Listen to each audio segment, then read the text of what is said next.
په دې وروستیو کې د هیواد دننه بېلابېلو بریدونو د مالي زیانونو سربیره ګڼ شمېر انساني مرژوبله واړوله چې پخوا کې ورځ تر بله د خلکو اندېښنې هم په ډېرېدو دي.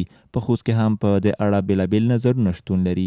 د خوست د رسنیز کور مشر سیف الله حیات وایي چې د دولت په دننه کې روان مخالفتونه د دې سبب شوي چې په پرلهپسې توګه د مرکز کابل په شمول په ځینو نورو ولایتونو کې مخالفو خواوو ته د بریدونو زمینه برابره کړي.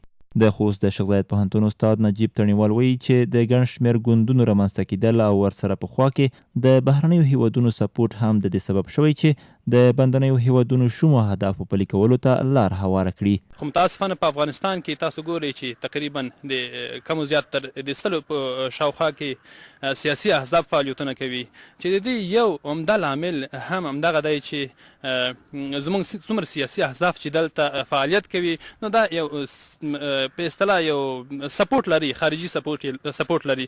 نو په دې خاطر باندې چې دا خارجي سپورټ یعنی خارجي هیوادونه غواړي چې دلته خپل شومې موخې ترسره کړي. سید ولی سیاد چې په خوست کې د ځوانانو شورا مشر دی وایي روانه جګړه هیڅ ګټونکی او بایلونکی نه لري. دی وایي په روانو ترنګلو شرایطو کې مهمه اړتیا ده چې په جنګ کې ښکلې مخالفې خواوې د سولې پر لور راوبلل شي.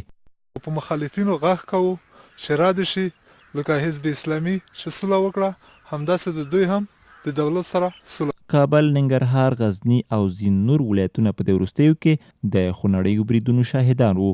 لا ښکارانه ده چې د ملکیانو روانه مرژوبلې ته به کله د پای ټکی کېښودل کېږي. سیف الله ظاهر، انعکاس راډیو تلویزیون، خوست.